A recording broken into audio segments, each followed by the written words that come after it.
Guys वैसे तो आजकल कोरोना के चक्कर में स्कूल खुल नहीं रहे, लेकिन अगर मैं आपसे सवाल पूछूं कि पूरे वर्ल्ड का सबसे लार्जेस्ट स्कूल कौन सा है तो आप लोग क्या जवाब देंगे? मे बी आप में से बहुत सारे लोग किसी फॉरेन स्कूल का नाम सोच रहे होंगे, लेकिन आप लोग गलत हैं। गाइस मैं आपकी जानकारी के लिए आपको बता दूं कि वो स्कूल इंडिया का है। लखनऊ का सिटी मॉन्टेसरी स्कूल सबसे लार्जेस्ट स्कूल माना जाता है पूरे वर्ल्ड का।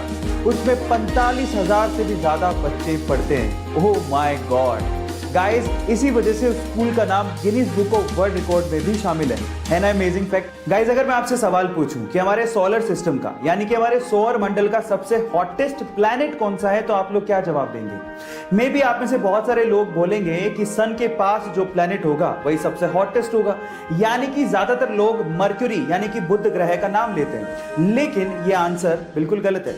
मैं आपकी जानकारी के लिए आपको बता दूं कि हमारे सोलर सिस्टम का सबसे हॉटेस्ट प्लैनेट मर्क्यूरी नहीं है बल्कि वीनस यानी कि शुक्र ग्रह है। आपकी जानकारी के लिए एक और चीज बता दूं कि बुध ग्रह का यानी कि मर्क्यूरी का maximum temperature 450 degree Celsius record किया गया है, जबकि वीनस का 470 डिग्री सेल्सियस रिकॉर्ड किया गया है। और वहां पर टेम्परेचर इसीलिए ज्यादा है क्योंकि वहां पर ग्रीन हाउस गैसेज यानी CO2 की मात्रा बहुत ज्यादा है, इसी वजह से वो हॉटेस्ट है। चलिए गाइस फिर से एक KBC का सवाल पूछता हूं। आप लोगों ने नोकिया कंपनी का नाम तो जरूर सुना होगा और नोकिया मोबाइल आपने या आपके किसी फैमिली मेंबर ने यूज भी किया होगा। मेरा सवाल यह है कि नोकिया कंपनी या नोकिया मोबाइल का नाम नोकिया कैसे पड़ा? इसके पीछे का रीजन क्या है? नहीं जानते ना? तो चलिए मैं आपको बताता हूं। इसके पीछे का रीजन ये है कि नोकिया फिनलैंड का एक शहर है और ये वही शहर है जहां पर नोकिया के मोबाइल बनाए जाते हैं। इनफैक्ट नोकिया शहर की वजह से नोकिया कंपनी या नोकिया मोबाइल का नाम नोकिया पड़ा, है ना अमेजिंग फैक्ट। चलिए गाइस एक KBC का सवाल पूछता हूं। आप बाल किससे धोते हैं? ऑब्वियसली शैम्पू से, पर सवाल ये नहीं है। सवाल ये है कि जो शैम्पू आप लोग बालों में यूज करते हैं उसको किसने इन्वेंट किया था? कौन से देश में इसका आविष्कार हुआ था? ये सवाल है। क्या आप जानते हैं? चलिए मैं आपको बताता हूं। शैम्पू का आविष्कार किया गया था हमारे ही देश इंडिया में। जी हां गाइस, और इसके बारे में एक और इंटरेस्टिंग चीज बताता हूं। जब तक शैम्पू इन्वेंट नहीं हुआ था लोग अपने बाल मिट्टी से धोया करते थे। और क्या आपको पता है कि जो शैम्पू वर्ड है वो कहां से आया? वो संस्कृत भाषा के चंपू वर्ड से बनाया गया है। चंपू का मतलब होता है मसाज, है ना इंटरेस्टिंग फैक्ट।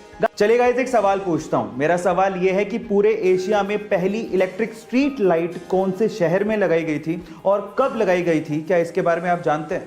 चलिए मैं आपको आपकी नॉलेज के लिए बता ही देता हूं। पूरे एशिया में पहली इलेक्ट्रिक स्ट्रीट लाइट 5 अगस्त 1905 को भारत के बेंगलोर सिटी में लगाई गई थी। तो guys proud to be an Indian.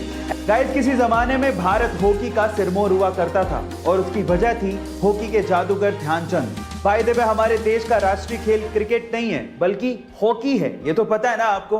तो चलिए इससे रिलेटेड एक सवाल पूछता हूं। क्या आपको पता है कि इंडिया में हॉकी का सबसे बड़ा ग्राउंड कहां पे बनने जा रहा है? चलिए इसका जवाब मैं ही आपको दे देता हूं। इंडिया में हॉकी का सबसे बड़ा ग्राउंड ओडिशा के राउरकेला में बनने जा रहा है, जिसकी कैपेसिटी 20,000 दर्शकों की होगी। अगर कोरोना की सिचुएशन खत्म हो गई तो लगभग 20,000 लोग एक साथ हॉकी का मजा उस ग्राउंड पे ले पाएंगे। बाय द वे 2023 का वर्ल्ड कप हॉकी वहीं पे खेले जाने वाला है। गाइस ये इंफॉर्मेटिव वीडियो आपको कैसी लगी चैट सेक्शन में जरूर लिखिएगा